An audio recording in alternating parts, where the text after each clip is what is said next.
so that in our daily life we are an obedient Christian. Dalam kehidupan kami sehari-hari kami menjadi anak-anak Tuhan, orang Kristen yang taat. Thank you Jesus. In your name we pray. Amen. Amin. Silakan duduk, you may be seated. Ibu Bapak yang terkasih, hari ini kita diberkati Tuhan dengan kehadiran Bapak Arnold. Bapak Arnold boleh berdiri, may you stand up please. Okay, this is Mr. Arnold and then he will marry Ibu Francisca next to him. So we will do the matrimony on this Saturday for both of them this Saturday. But unfortunately that we will not invite all the members of this church because of the limitation of the place for the reception. Kita akan melaksanakan pemberkatan nikah bagi kedua beliau, tetapi sayangnya karena tempat yang terbatas, jadi kita tidak mengundang jemaat, begitu hanya para pelayan dan para pengurus. Thank you, both of you may be seated. So I will preach in both English and also Indonesian. Saya akan khotbah dalam bahasa Indonesia sekaligus bahasa Inggris. The last time I did the preaching bilingually, my wife said to me, you preach too fast. The last time, so she said, next time don't preach too fast. Terakhir kali saya khotbah bilingual, istri saya bilang kemudian kamu khotbahnya kecepatan ngomongnya. Dan kali berikutnya jangan cepat-cepat. So this time I will preach a bit slower so that maybe the others can understand also when I preach in English. Or should I just speak in English? No, without any Indonesian. Tidak ya, saya akan tetap campur bilingual Indonesia dan Inggris. Let us open our Bible. Mari kita buka Alkitab kita. I will just read the English version. The Indonesian please just read by yourself. Saya akan baca bahasa Indonesia saja, bahasa Inggris saja. Ibu Bapak boleh silakan buka saja dalam bahasa Indonesia. Sementara saya akan membaca dalam bahasa Inggris ya. So 2 Timothy chapter 2 verses 3 until 6. 2 Timothy chapter 2 verses 3 until 6. 2 Timotius 2 ayat 3 sampai 6. Okay, the display can be in bahasa Indonesia so the rest can follow in bahasa Indonesia. I will read from verse 3 until 6. Join me in suffering like a good soldier of the Messiah, Jesus. No one serving in the military gets mixed up in civilian matters, for his aim is to please his commanding officer. Moreover, no one who is an athlete wins a prize unless he competes according to the rules. Furthermore, it is the hard-working farmer who should have the first share of the crops. So the title of my sermon today is Becoming the Soldier of Christ. Becoming the Soldier of Christ. Tema khotbah saya pada sore hari ini adalah menjadi prajurit Kristus. So my dear brothers and sisters, the first part of this chapter, this part, verse 3, join me in suffering like a good soldier of the Messiah. Khotbah saya pertama kali dimulai dengan ayat yang ketiga, di mana ayat yang ketiga berkata, ikutlah menderita sebagai seorang prajurit yang baik dari Kristus Yesus. So there is one important word in this text, which is in bahasa Indonesia menderita. In English it is written, join me in suffering. So join me in suffering is actually only one word when we see the Greek text. Ikutlah menderita dalam bahasa Yunani, kalau kita lihat bahasa Yunani itu cuma satu kata. Kata yang digunakan, tadi saya baca bareng dengan anak saya, terus dia tanya itu bahasa apa, saya katakan itu Yunani. I was just with my daughter, we were just reading the text and I showed her the text in Greek and she asked which language is that, and I said it is in Greek. So in Greek it is written sunkako pateson. Dalam bahasa Yunani sunkako pateson. But when it is translated into English, we cannot use only one word. That's the difficulty in translation. Some Greek words cannot be translated exactly with the literal translation. Itu persoalannya dengan terjemahan, seringkali tidak bisa diterjemahkan secara harfiah dengan satu kata saja. The word sunkakopateson in Greek, we cannot translate only with one word. Kita nggak bisa terjemahkan hanya dengan satu kata, baik dalam bahasa Inggris maupun juga dalam bahasa Indonesia. Makanya Paulus berkata, ikutlah menderita. And in English, it is mentioned, join me in suffering. Other version, share in suffering. Sunkakopateson means to suffer together. Sunkakopateson dalam bahasa Indonesia itu maksudnya menderita bersama-sama. Menderita bersama-sama. So this is not about the suffering because of our fault, because our guilt. Jadi ini bukan penderitaan karena kesalahan, karena kesalahan dari pihak kita, kekeliruan dari pihak kita, bukan. The suffering is not due or because of our failure, bukan karena kegagalan kita. The suffering is not because of our laziness, bukan karena kemalasan kita. Not because of our negative action, bukan karena tindakan-tindakan yang negatif. So the suffering is actually to suffer with. It means to have the suffering together with someone. Sunkakopateson berarti menderita bersama, berarti menderita bersama seseorang. And who is this someone? Siapa seseorang ini? If you see the text in bahasa Indonesia, it is written, ikutlah menderita sebagai seorang prajurit yang baik dari Kristus Yesus. Dalam bahasa Indonesia dikatakan begitu. In English it is written, join me in suffering like a good soldier of the Messiah Jesus.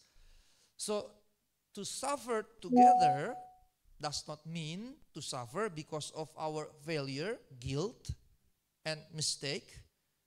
Menderita bersama bukan berarti menderita karena kesalahan, kegagalan, kelalaian kita, apalagi kemalasan kita. To suffer together maksudnya adalah menderita bersama Kristus. To suffer together means to suffer together with the Messiah, Jesus Christ. It means to take the suffering, to take part of the suffering of Jesus Christ. To take part of the suffering of Jesus Christ. Mengambil bagian dalam penderitaan bersama-sama dengan Kristus. So I remember what Apostle Paul had written, I have suffered what Christ had not suffered. So I add into the suffering of Jesus Christ. Saya jadi teringat pada perkataan Rasul Paulus, aku menderita menambahkan derita yang tidak dialami Kristus. Jadi penderitaanku menambahi apa yang kurang dari penderitaan Kristus. In the beginning I thought Apostle Paul bragged himself. Saya berpikir awalnya dia membual, sombong begitu, ya. Being pride, something like that. Being pride. But the more I study the Bible, the more I study the letters of Apostle Paul, the concept is gone now. I don't think anymore that he was bragging himself. Semakin saya belajar kitab suci dan tulisan-tulisan Rasul Paulus, itu hilang dari pikiran saya. Saya tidak menganggap lagi dia membual apalagi menyombongkan diri. So I don't think no longer that he bragged himself. But instead he humbled himself. When he said, my suffering at what is not there in the suffering of Jesus Christ, for me now is the show of the humility of the Apostle Paul. Ketika dia berkata penderitaanku menambahi apa yang kurang dalam penderitaan Kristus, sekarang bagiku justru menunjukkan ini kerendahan hatinya. Mengapa? Because he wanted to suffer with Christ. Dia ingin menderita bersama Kristus. So, can you show the text again? Okay. So this text, join me in the suffering like a good soldier of the Messiah Jesus. It means let yourself suffer together with Christ. That's the first point that I want to share. But then the question is, what kind of suffering is that? Ini poin pertama yang saya ingin bagikan kepada kita sekalian, termasuk nanti yang mendengarkan rekaman. Tapi pertanyaan lebih lanjut adalah penderitaan seperti apa? There is one small important information, ada informasi yang kecil yang penting. It is written in English like a good soldier. In bahasa Indonesia sebagai seorang prajurit yang baik. So the suffering is not of course about the failure, the mistake, the guilt that we have just done. Penderitaan bukan karena kelalaian, kegagalan, kesalahan yang kita perbuat. But the suffering is because we are being the good soldier of Jesus Christ. Penderitaannya adalah karena kita menjadi prajurit yang baik bagi Yesus Kristus. That's the point that we need to learn. So this suffering, what kind of suffering? Being a good soldier. At least 2 points. Penderitaan ini menjadi prajurit yang baik, setidaknya 2 poin. Yang pertama, the first one,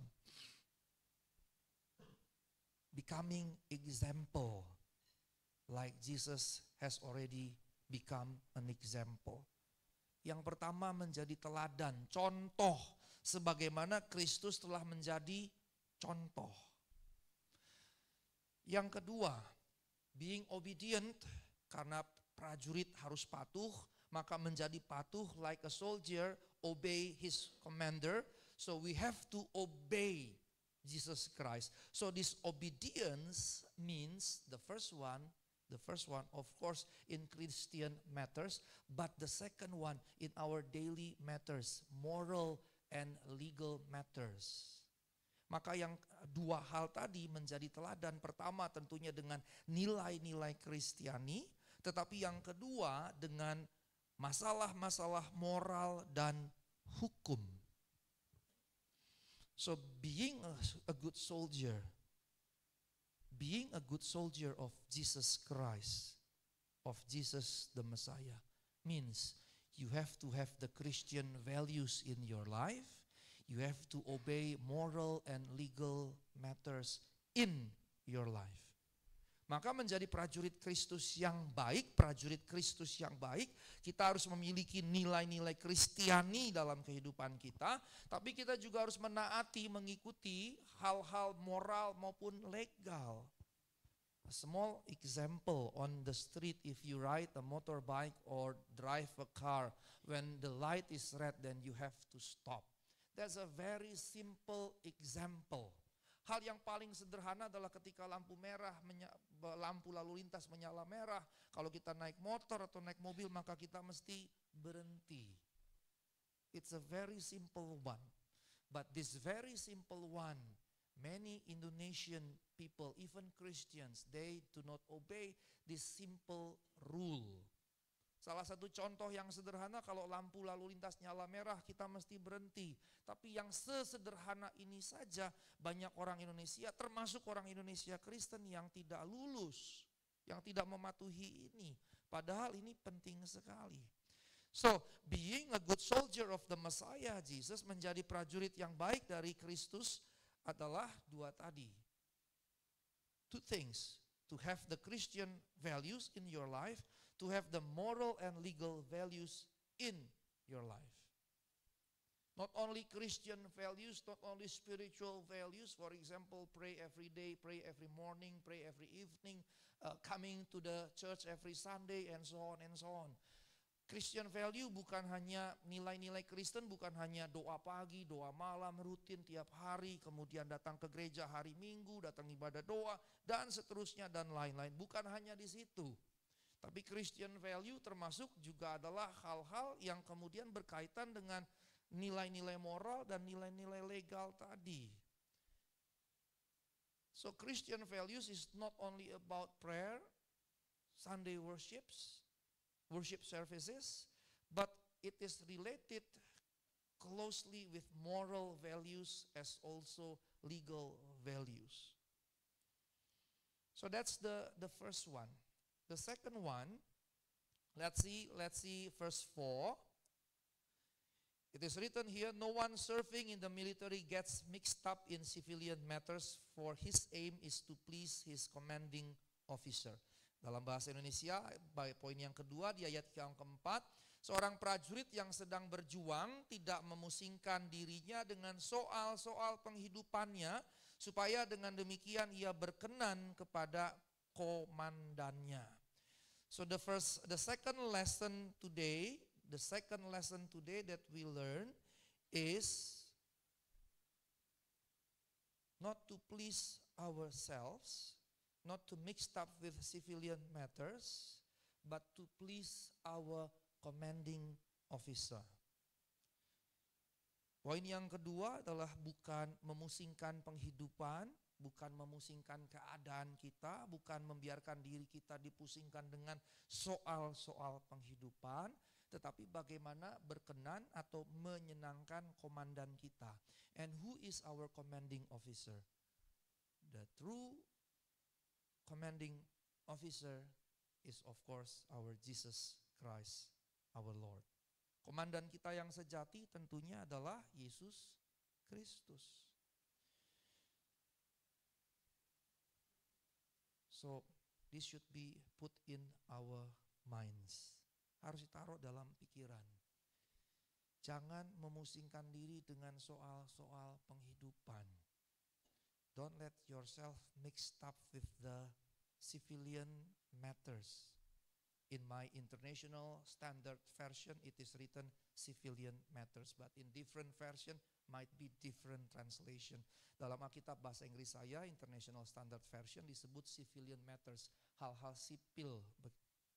Sementara dalam bahasa Indonesia dikatakan soal-soal penghidupan. Nah, Ibu Bapak yang terkasih, my dear brothers and sisters, the second one that we should learn is that we have to focus our life not on how to please our desires, our fleshly lusts, all our needs in our life, not to focus on that matter. Of course, on the other side, we have to work very hard to fulfill the needs of our life, of course. But on the other side, it should not be the only focus in our life. Tentu Ibu Bapak yang terkasih, kita harus bekerja memenuhi kebutuhan kita. Tetapi memenuhi kebutuhan kita tidak boleh jadi fokus, apalagi fokus satu-satunya dalam kehidupan kita. Tidak boleh sama sekali. Tidak boleh sama sekali. Maka sebagai orang Kristen yang mesti kita pikirkan adalah bagaimana komandan kita bisa kita senangkan. Dan ini sebetulnya adalah nilai atau value of life. Nilai kehidupan. Nilai kehidupan. Di sini ada saudara kita Frans, seorang polisi. Saya pernah khotbah di POK rutin. Setahun saya bisa khotbah 3-4 kali di gereja POK. We have here our brother Frans, who is a police officer. And I preach every year 4 times at least in a military church, special force, the church for special force soldiers in Cibubur. 4 times every year, and I see how even they manage the worship services. Saya melihat bagaimana mereka mengelola ibadah itu, luar biasa. The service starts at 9, I have to come at least at 8 or 8:30. Ibadahnya mulai jam 9, saya harus datang paling tidak jam 8:30, kalau bisa jam 8. So we have to manage everything first, and what amazes me is that they have the like a recital 2 days or 3 days before. Di gereja ini ibadah hari Minggu mereka punya gladi 2-3 hari sebelumnya dari awal sampai akhir.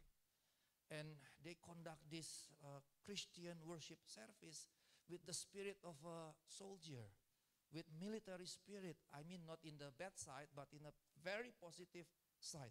Everything was controlled, everything is controlled properly, everything is checked properly, and so on, so that there will be nothing missed.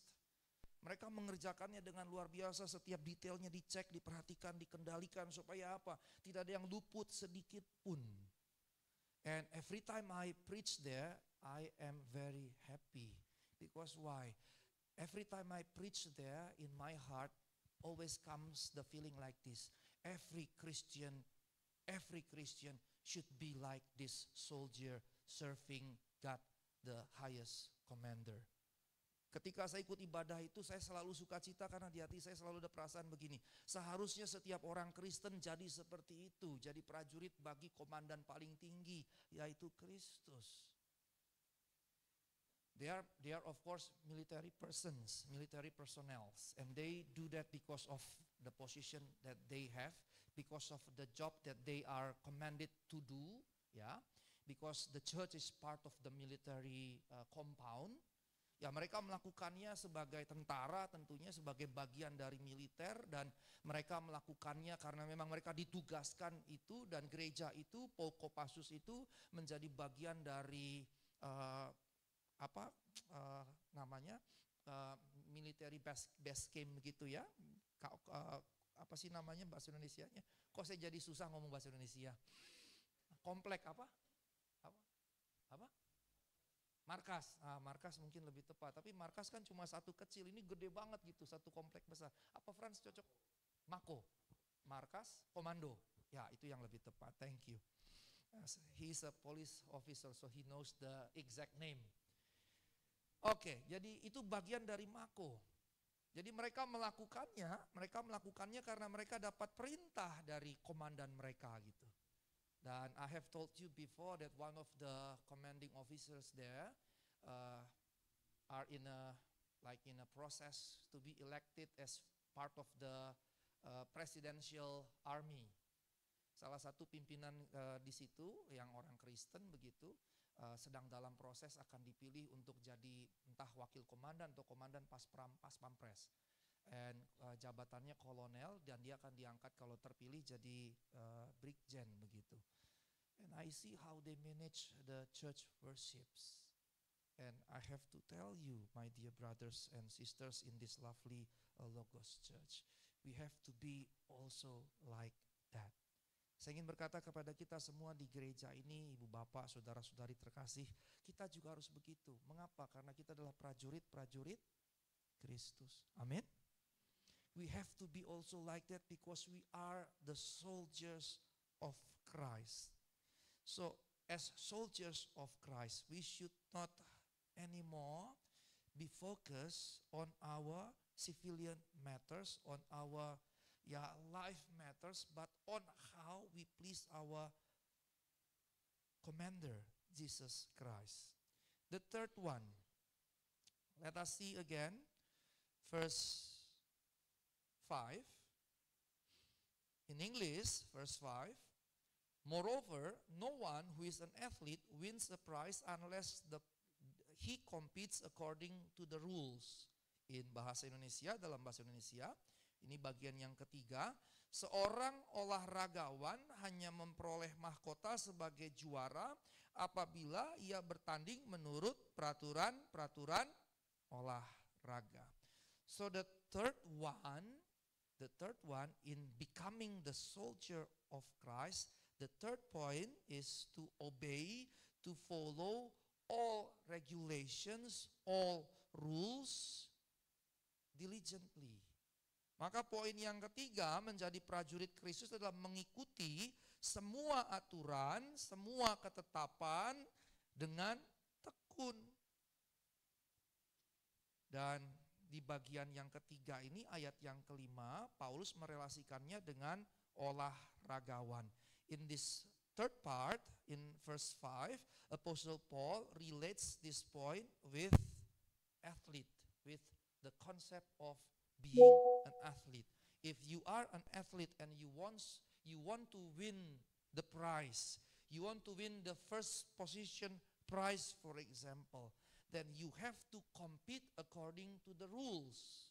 You have to compete against, not against the rules, but with the rules, following the rules. But if you compete against the rule, you will fail. Paulus di sini merelasikan, mengaitkan menjadi prajurit yang baik ini dengan olahragawan. Kalau dia mau menang sebagai juara, dia harus bertanding mengikuti aturan-aturan olahraga, bukannya melawan aturan-aturan, bukannya kemudian tidak mengikuti atau memberontak terhadap peraturan. So you have to have a diligent heart. Kita harus memiliki hati yang tekun. Hati yang tekun. Hati yang tekun. I have to underline this one. Because actually diligence is not a high standard. Diligence is actually a minimum standard. A minimum standard. Kita harus punya ini sebagai karakteristik kita. Mengapa? Karena tekun itu sebetulnya standar bukan yang tinggi. Itu standar minimum. Minimum. Itu standar minimum. If you go to work, then your company will give you the rules. The working hours is from 8 to 4. Then you have to come at least before 8. And you have to leave your office at least before 4 p.m.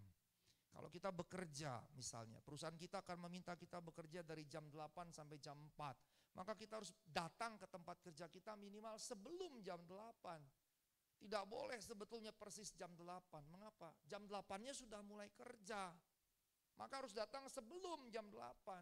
8 kurang 5, kalau bisa 8 kurang 10. We have to come a bit earlier than 8 o'clock in the morning. Why? Because the work starts at 8, exactly at 8. So you have to come before 8, like 5 before 8, 10 before 8, 11, 15 before 8 even. Why? Because you need to prepare everything. Kalau kita kerja jam 8, datanglah 8 kurang 5, kurang 10, bahkan kurang 15. Mengapa? Untuk mempersiapkan segala sesuatu untuk kita kerjakan. Why? Because the work starts at 8. Tapi sayangnya di Indonesia masih ada sistem titip absen ya. Gue titip absen dong, terus titip absennya begitu. I don't know how to translate into English because we don't have that in English. If we go to the office, there is this absentee form. Normally in the past we have to sign at 8 o'clock, then we have to sign. Now we have thumb, to press the thumb. So we don't have the culture, but in Indonesia we have the culture to ask someone else to sign the absentee form. We call it titip absen. Di negeri kita ada titip absen. And I went to UKDW 2 weeks ago. Saya pergi ke Universitas Kristen Duta Wacana in Jogja 3 minggu yang lalu kalau saya nggak salah. And then now they have this online absentee checklist. So the students can press thumb or put that they are already joining the class using their smartphones while they are still outside. Or while they are still in cafeteria, in canteen. So we discussed this and we said there should be a technology or a system that they can only put their name into the absentee form, online absentee form, when they are in the classroom. But they don't have the system and technology at the moment. So there is the good sides. Online system is a good side, but there is also the negative side. Waktu saya ke UKDW kemarin, karena saya jadi asesor, maka waktu itu ada muncul cerita bahwa mereka sudah canggih absensi itu pakai HP, pakai sistem online, siakat online. Kampus kami nggak bikin itu karena potensi tadi. Kemudian mereka bisa ngisi absen di luar sana, lagi di kafetaria, lagi di kantin isi absen, krak gitu. Namanya misalnya Nino sudah hadir, tapi orangnya nggak ada, absennya ada, Nino hadir begitu. Tidur. Nah, that's typical Indonesians. But I hope we don't do that here. If we work at 8 until 4, then come earlier and walk from the office out later. Not exact at 4. Kalau di kita ada sistemnya tank go, ya. Tank langsung go begitu. We should not work like that. Why? Because the Christian value teaches us not to be like that. The Christian value teaches us to follow the rules, but not only the low standard rules, but we have to put ourselves into a high standard rules. If even there is no high standard rules, we create them for ourselves. Kita minimal harus mengikuti standar yang walaupun rendah, standar terendah. Bahkan kalau bisa kita bikin standar yang tinggi, kalaupun misalnya tidak ada standar tinggi, kita yang bikin buat diri kita sendiri. Jangan karena misalnya nggak diatur ya udahlah, nggak usah, nggak apa-apa. Jangan karena nggak apa-apa, nggak dimarahin ya udah, kemudian kita tidak lakukan dan seterusnya dan seterusnya dan seterusnya. Dan ini menyedihkan kalau kemudian kita melakukannya dalam kehidupan kita. It is really saddening if we just because it is not regulated then we just do something that is really actually not good or even awful. Di gereja ini juga begitu. Baik anak-anak muda maupun kita yang orang tua, mari bertanggung jawab dengan apa yang ada di gereja ini. Yang ibadah minggu, datanglah ibadah minggu. Kalau ada pagi, datang pagi, bisanya sore, datang sore, tapi datanglah. As also in our church, our congregations, my dear brothers and sisters, we have morning and evening Sunday worship. Come when you can come in the morning, come in the morning. When you can come in the evening, come in the evening. We celebrate our worship only once a week. The Muslim people, they pray 5 times a day. And we are not asked to pray 5 times a day. We are only asked to come to the church to worship God once a week. Kita hanya diminta seminggu sekali. Teman-teman saudara-saudara kita Muslim, mereka wajib berdoa 5 kali sehari. Kita tidak wajib 5 kali sehari. Tidak ada kewajiban untuk itu. Kita hanya diminta datang beribadah seminggu sekali. Maka usahakanlah datang. Jangan disemai kemalasan itu. Kalau kita pelayanan, datanglah lebih awal, jangan datang lebih lambat. Datanglah dan jangan make up any reason. Don't make up any reason. Do not make up any reason. Ketika kita membuat alasan-alasan sebetulnya menunjukkan bagaimana kita menghormati Allah. Yang berarti tidak menghormati Allah. Sebetulnya tidak menghormati Allah. Dan syukurnya Allah adalah Allah yang murah hati. Allah gak pernah tersinggung loh kita datang gereja gak datang gereja. Gak pernah.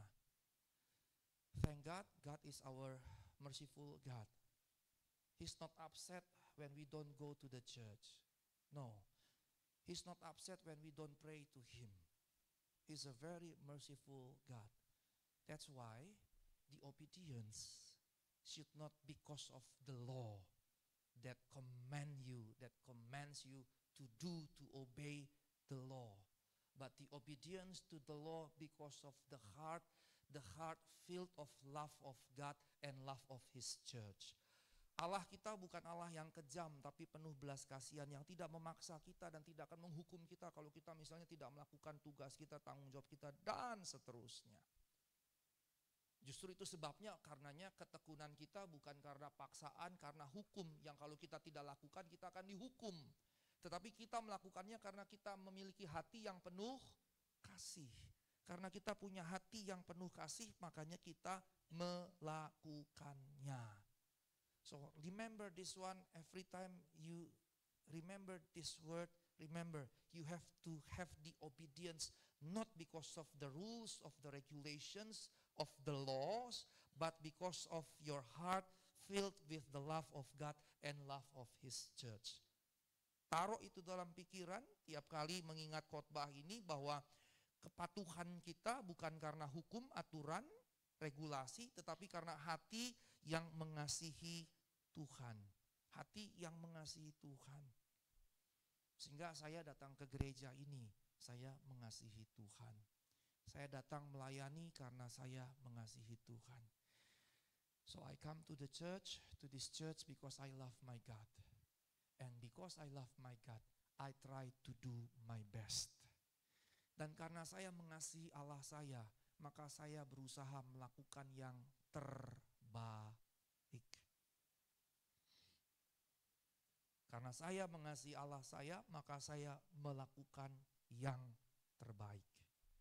Sebetulnya dengan kata lain, kalau kita malas-malasan, tidak melakukan yang terbaik, kita memberikan asal-asalan, one thing for sure, satu hal yang pasti, kita tidak sungguh-sungguh mengasihi Allah. Itu saja. Jadi kalau misalnya kita melakukannya asal-asalan begitu, maka sebetulnya kita tidak mengasihi Allah sungguh-sungguh. Gampang saja. Gampang saja. Yang terakhir, the last one. Again, Apostle Paul used another example to show how to be the soldier of Christ. Verse 6. Furthermore, it is the hardworking farmer who should have the first share of the crops. Ayat yang ke-6. Seorang petani yang bekerja keras haruslah yang pertama menikmati hasil kerjanya. So, the fourth lesson that we learn today, as a soldier of Christ, or to become a soldier of Christ, we have to work very hard. We have to work very hard. There are 2 points here. It is written here in verse 6. It is the hard-working farmer, that's the first point. And the second one, who should have the first share of the crops. Ada 2 poin di sini. Yang pertama, petani yang bekerja keras. Yang kedua, yang pertama menikmati hasil usahanya. The problem is we want to enjoy the first share of the crops, but we don't want to work hard. Yang jadi masalah adalah kita ingin menikmati hasil usaha dan kalau bisa berlimpah-limpah, tetapi kita tidak melakukan bagian yang pertama, yaitu bekerja keras. Maka dengan kata lain, menikmati hasil itu akibat, sebabnya adalah bekerja keras. Tidak mungkin kita mendapatkan akibat tanpa sebab. So, enjoying the first share of the crops is the consequence. But there is the source. The source is to work hard. Without working hard, you cannot have the first share of the crops. Menikmati hasilnya adalah akibat yang ditimbulkan oleh kerja keras. Kalau kita tidak kerja keras, kita tidak mungkin menikmati hasilnya. Why? Because this is the law of God. Karena ini adalah hukum Allah yang berlaku di mana saja, bukan hanya di gereja, bukan hanya dalam kekristenan, dalam segenap kehidupan. Why? Because this is the law of God. The law of God. It applies not only within the Christianity, within the Christian churches, but in the whole life. In all aspects of our life. Only those who have worked hard that will enjoy the result, the crops, and so on. Hanya mereka yang bekerja keras yang akan menikmati hasilnya. Nah, ini hukum universal. This is a universal law. You cannot enjoy the crops without first working hard. Kita tidak mungkin menikmati hasilnya tanpa bekerja keras. Saya harus tekankan ini betul-betul. Harus tekankan ini betul-betul. Di sekolah, di kampus kita tidak mungkin dapat nilai A kalau tidak bekerja sungguh-sungguh, kan tidak belajar sungguh-sungguh. In the universities, in schools, colleges, we cannot get grade A without studying very hard. Right? Nggak mungkin kita dapat nilai A kalau nggak belajar sungguh-sungguh. Ya mungkin juga nyontek ya. Nyontek ya. Tapi itu kan bukan contoh yang baik. Ya, we can get A grade by cheating, but that's not a good one. Nyontek bukan contoh yang baik. Yang kita harus lakukan tentunya belajar. Maka dalam dunia pelayanan misalnya, for these youngsters, do not expect to be the great preachers with a lot of abundant money. No, that's a bad vision. Yang sekolah-sekolah teologi jangan berharap nanti mau jadi pendeta, pengkhotbah besar supaya punya banyak uang. Jangan. Itu visi yang buruk sama sekali. Buruk sama sekali. Buruk sama sekali. I want to be like this preacher, this great preacher, because he drives Alphard misalnya. And then this Alphard car becomes our vision. I want to be like him. Oh, that's mammon, that's evil, that's from the devil. Oh, saya pengen jadi pendeta besar ini karena naik mobil Alphard. Oh, itu salah, itu dari iblis, itu jahat sama sekali. So, my dear brothers and sisters, as conclusion, as the soldier of Christ, or as Christians, we are called to be the soldiers of Christ. The first value, the readiness to suffer, not because of our failure, but to suffer with Christ. The second one, not to be mixed with our civilian matters, but how to please our great commander, Jesus the Messiah. The third one, we have to follow every law, regulation, rule in every part of our life diligently. The fourth one, we have to work very hard as the soldier of Christ. Sebagai kesimpulan, Ibu Bapak yang terkasih, tema kita hari ini menjadi prajurit Kristus. Maka menjadi prajurit Kristus ada 4 nilai. Pertama, kebersediaan menderita bagi Kristus, bersama Kristus. Yang kedua, tidak memusingkan diri dengan soal-soal penghidupan.